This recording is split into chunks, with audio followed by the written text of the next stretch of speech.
It is a sad day for the DC community as the National Zoo bids farewell to our beloved pandas. And we are tracking the pandas' journey back to China right now. You can see, oh, they are making their way. They are flying. I can't see where specifically. They're over Canada. Is it Canada? There we go.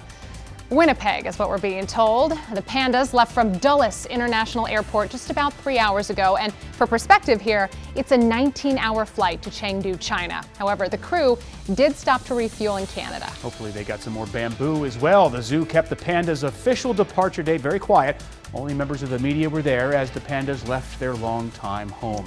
Glad you're with us on this, well, reflective afternoon. Sure. I'm Adam Longo. And I'm Simone D'Alba. And for perspective here, the first pair of giant pandas arrived at the National Zoo back in 1972. That was when First Lady Patricia Nixon welcomed them. And now, all these years later, we are bidding our giant pandas farewell. The Panda Express arriving at Dulles International Airport. Each panda carefully packed into a special crate. We are moving 3 dangerous carnivores halfway across the planet, and there is zero margin for error. 220 pounds of bamboo, 2 zookeepers, and a veterinarian, escorting them 19 hours back to China.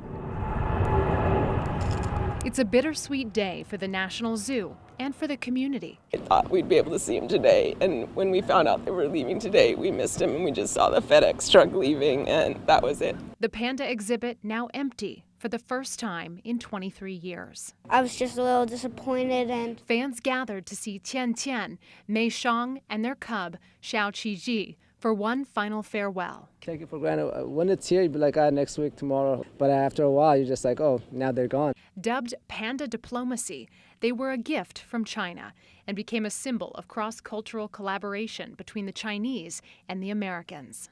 They're just the sweetest. I just love them and miss them, and I really hope we get more. And the term pandemonium taking on a whole new meaning with the panda cams. Xiao Qiji was born during the pandemic, and he was our little miracle that kept us hopeful. I grew up watching the panda cam, looking at the pandas. I'd come down here like every summer. And it was emotional for those who have cared for the pandas for decades. Everyone keeps asking me how I feel, and this is a hard morning. It's the end of a conservation effort.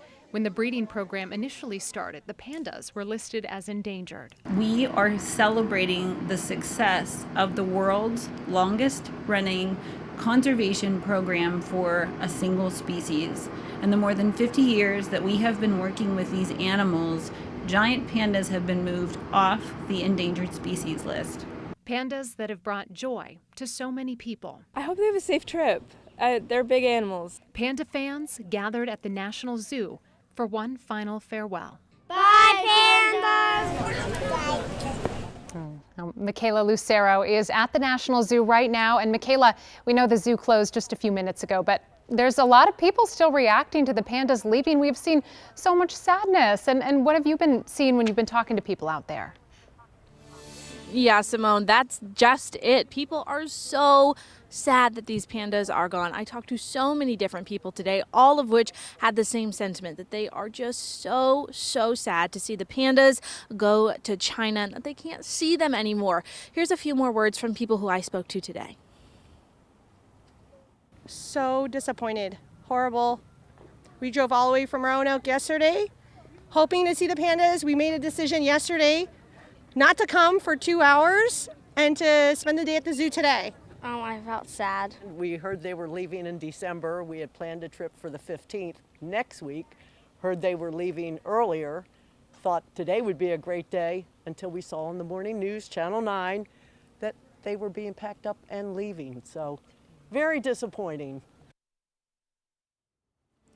Now, we've been talking with people all afternoon, and again, they're all so sad to see the pandas go. We've been tracking them here, and now it says 4 hours and 6 minutes until they land in Anchorage. So we're going to continue to watch those pandas on their trip that way, but there's still lots of cool animals you can come see here at the zoo. So even though the pandas have gone away, there's still lots to see here. Back to you guys. Now, I appreciate your optimism on that, Michaela.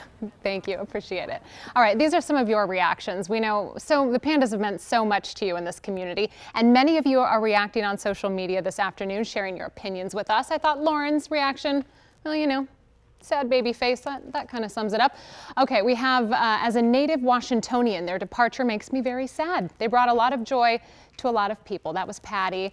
And then we have this person saying, I just saw them going. Goodbye, guys. You will be missed. And we know so many of you were watching with us at noon when they departed today. This one, oh, this is from Jeff, producer Jeff. He says his last video from visiting the National Zoo pandas. It's a good one too. Getting a little snack, and let's see, we've got this one too. Wanted to share what Prezi says. Prezi says, I'm gonna miss the pandas so badly with all the heartbreak and the pandas and the cry faces. Look, they might be gone, but you can still get an up-close view of the pandas right now. A full half an hour of the pandas on their final day at the National Zoo is streaming right now as we speak. It's on WUSA 9+. That's our streaming app, and it's free on most streaming sticks and smart TVs. So get your Panda fix.